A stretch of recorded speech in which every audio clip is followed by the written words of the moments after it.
Alors bonjour à tous et bienvenue dans cette nouvelle vidéo. Donc aujourd'hui je vais répondre à la question: est-ce une dure révélation de se découvrir zèbre? Effectivement, généralement quand on se découvre zèbre, surdoué, HP au potentiel, effectivement on peut se poser beaucoup de questions. Alors donc je fais bien la distinction entre juste avoir son test de QI avec le résultat et on nous dit ben voilà vous êtes surdoué donc tout devrait bien aller pour vous et on nous dit rien de plus, et le fait de comprendre ce que ça signifie, comment on fonctionne au niveau de la personnalité, au niveau aussi de ce que ça signifie par rapport à son potentiel. Donc est-ce que, oui ou non, je suis à ma place là où je suis aujourd'hui, va être une question qu'on va se poser forcément.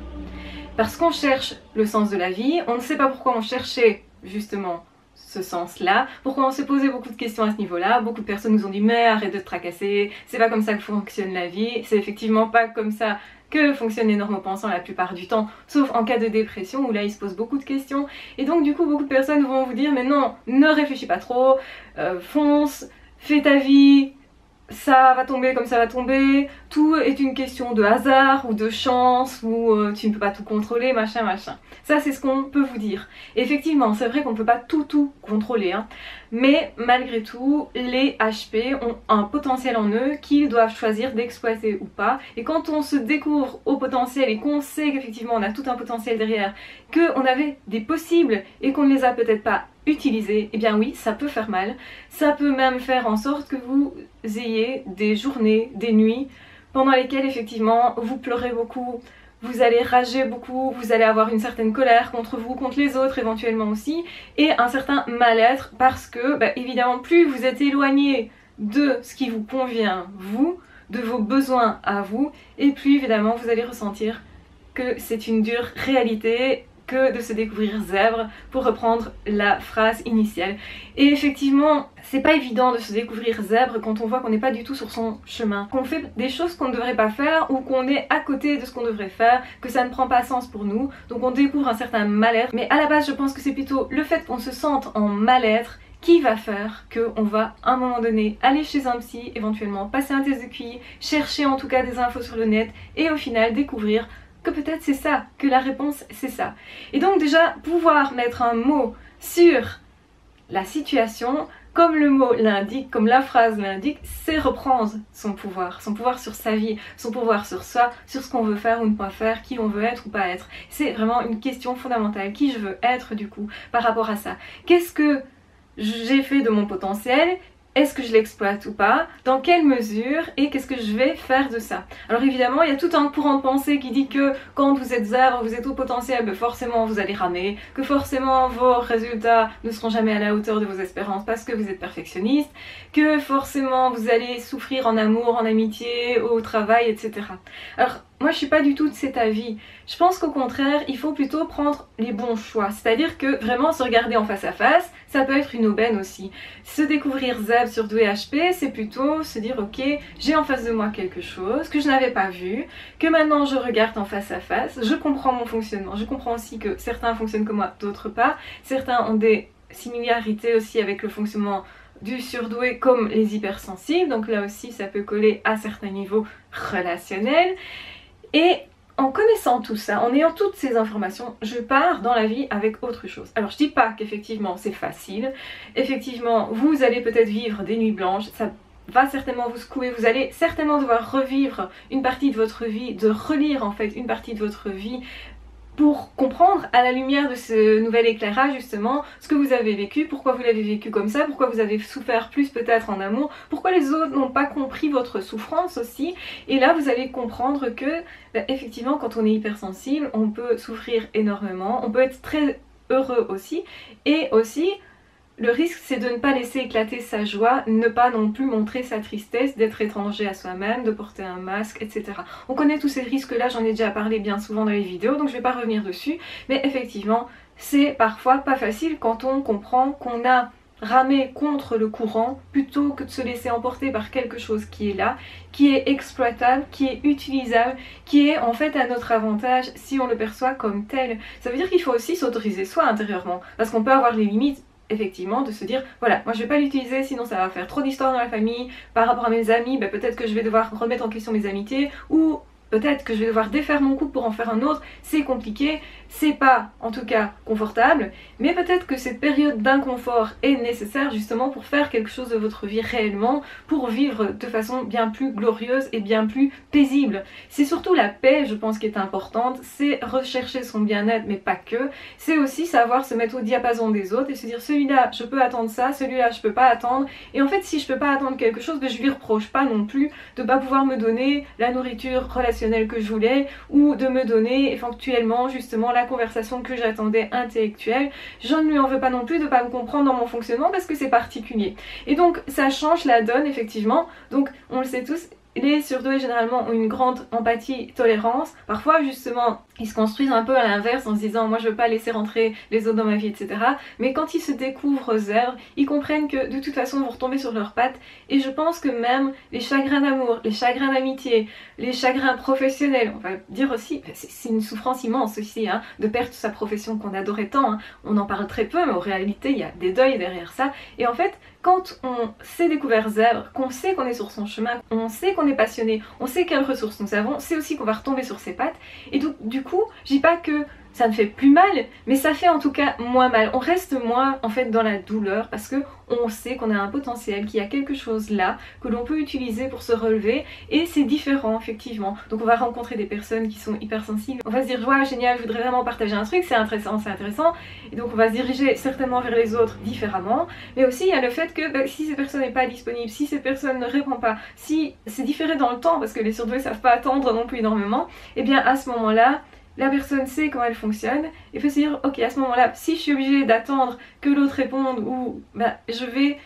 moi faire ma vie avec mes patients, avec mes amis, avec je sais quelle nourriture j'ai besoin, je n'attends plus que d'une personne ou que d'une situation ou que d'un milieu, donc je vais me nourrir à plein de niveaux, ça veut dire je vais partager beaucoup plus, je vais grandir ma vie aussi, mes possibilités, et si j'arrive à dépasser ces frontières justement, où finalement je m'en fous de comment les autres vont me percevoir, où finalement je me dis ok, advienne que pourra, moi j'exploite mon potentiel, et je pense qu'en fait quand on fait ça, les autres ont plus tendance à se dire waouh, et à nous foutre la paix, à plutôt être respectueux, à se dire j'ai du respect en tout cas pour ce que tu fais, même s'ils comprennent pas, hein. Donc vous allez aussi rencontrer l'incompréhension, mais je pense qu'en fait la peur de ne pas être accepté socialement vient plus de la peur de ne pas s'accepter soi ou de se rejeter soi si l'autre nous rejette. Quand on a plus ça, qu'on a dépassé ça, on a retiré ces limites là, on a beaucoup plus de possibles, on a beaucoup plus aussi de partage possible avec les autres, et oui c'est génial et il faut l'utiliser. Moi je ne vois pas du tout cette révélation là comme quelque chose de vraiment chaotique, même si ça peut l'être effectivement, on peut avoir cette impression, mais derrière ça il y a quelque chose d'immense à retirer, un cadeau qui est immense. C'est comme être assis sur un coffre au trésor et de se dire je sais sur quoi je suis assis mais je vais le laisser là. C'est un petit peu bizarre de ne pas l'utiliser, de ne pas se dire je suis pas légitime de le faire, parce qu'il y a aussi cette question là, est-ce que je me sens légitime, est-ce que je m'autorise, c'est vraiment la question aussi primordiale, qui je veux devenir, pourquoi je veux devenir cette personne, qu'est-ce que ça va avoir comme impact dans ma vie et sur les autres. Et je pense pas qu'on mesure vraiment le bonheur qu'on peut en avoir de se développer, d'être vraiment sur sa voie, de s'autoriser à. Et effectivement on va rencontrer des embûches, parfois effectivement certaines personnes vont nous dire je peux pas te suivre, c'est pas possible, ce que tu fais ça me correspond plus. Certaines personnes vont se mettre à distance, vous regarder et vont peut-être revenir après. Et je pense que de toute façon, les personnes qui doivent être dans vos vies vont revenir à un moment donné. Donc automatiquement, l'ami qui est fidèle, même s'il est dérouté par ce que vous faites, parce que vous êtes devenu en fait non pas quelqu'un de différent, mais vraiment vous, et que vous montrez vraiment une partie qui était peut-être plus souterraine, cette personne-là, normalement si c'est un réel ami, va revenir, va vous soutenir, va à son rythme aussi vous expliquer pourquoi cette personne a ressenti ça. Très certainement ce qui se passe, hein, c'est que l'autre se dit waouh, est-ce que je suis encore à la hauteur? Du coup face à une personne comme ça, est-ce que je vais arriver à gérer? Donc en fait ce sont généralement des doutes personnels. Peut-être justement à ce moment-là, c'est à ce moment-là que vous allez devoir valoriser cet ami et lui dire je t'aime parce que tu es exceptionnel. Ta façon de voir les choses, mais exceptionnelle. Et peut-être que vous allez découvrir aussi au fond que cet ami en question est aussi surdoué. Vous allez découvrir que vous êtes entouré d'autres HP qui l'ignorent. Et donc là, vous avez peut-être un travail à faire, en tout cas une petite perche à tendre de temps en temps, même si c'est pas vraiment votre rôle non plus d'être initiateur de tout ça, mais en tout cas de lancer des petites perches genre tiens, Ça t'est déjà arrivé de faire un test de QI? Tiens, tu es passionné par beaucoup de choses, c'est pas banal. Ah tiens, moi aussi j'ai cette impression d'être un peu décalée. T'as vu, on fonctionne un peu pareil. On lance des petites perches.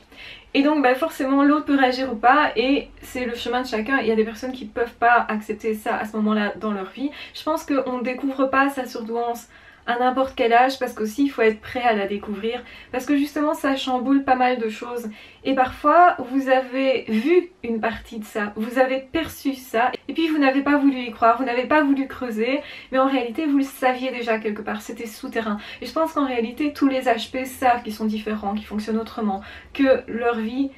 n'est pas banale, que leurs choix ne sont pas des choix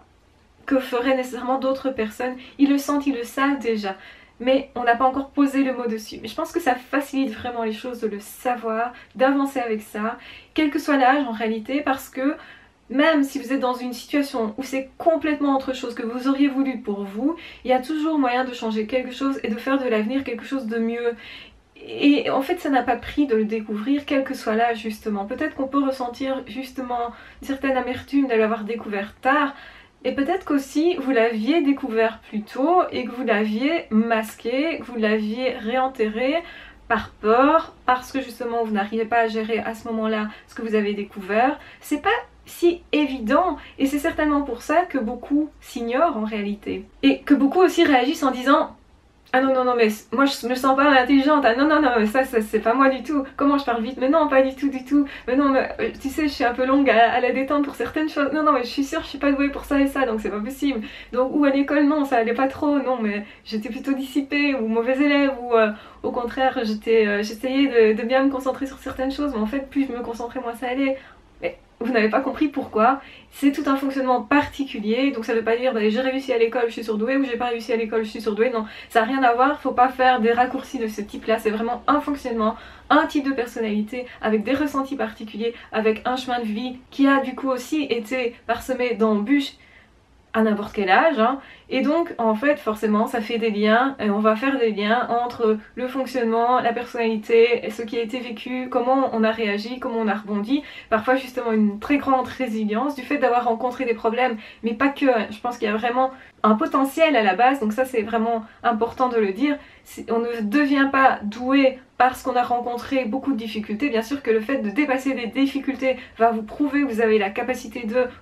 c'est comme un outil, vous allez le tailler si vous voulez, et donc il va devenir plus efficace, mais à la base cet outil était là, et donc il ne faut pas faire l'amalgame en disant parce que j'ai souffert, je suis différent, parce que ça c'est aussi un amalgame qui est fait, et du coup beaucoup de personnes vont chercher dans la maladie mentale une solution à leurs problèmes, une explication en tout cas, et en réalité ils passent à côté du coup de beaucoup de choses. Posez-vous la question, est-ce que vous voulez vous réaliser maintenant? Est-ce que vous voulez vous remettre dans une situation qui vous correspond mieux? Peut-être que vous ne savez pas comment, et peut-être que vous pouvez le faire aussi par étapes, très certainement. Moi je vous recommande de toute façon de saucissonner, comme j'appelle ça, le problème, donc c'est-à-dire de tailler en petites tranches et de le résoudre au fur et à mesure. Vous devez faire ça aussi avec vos problèmes, faire des petites parcelles de problèmes en disant je résous ce petit truc et puis ce petit truc et puis ce petit truc et puis j'irai un petit peu plus loin, si j'ai peur de ça, je vais d'abord décoincer cette petite peur là ou ce truc qui ressemble mais qui me fait pas aussi peur, etc. Et comme ça vous allez ouvrir bien des portes et c'est un chemin, mais une fois que vous avez mis la machine en route, vous n'êtes plus arrêtable et ça veut dire que d'office votre vie va prendre de l'ampleur et vous serez peut-être étonné de vous retourner et de dire waouh, le chemin parcouru est immense, j'aurais jamais réalisé que je pouvais faire autant de choses justement sur si peu de temps au final, parce que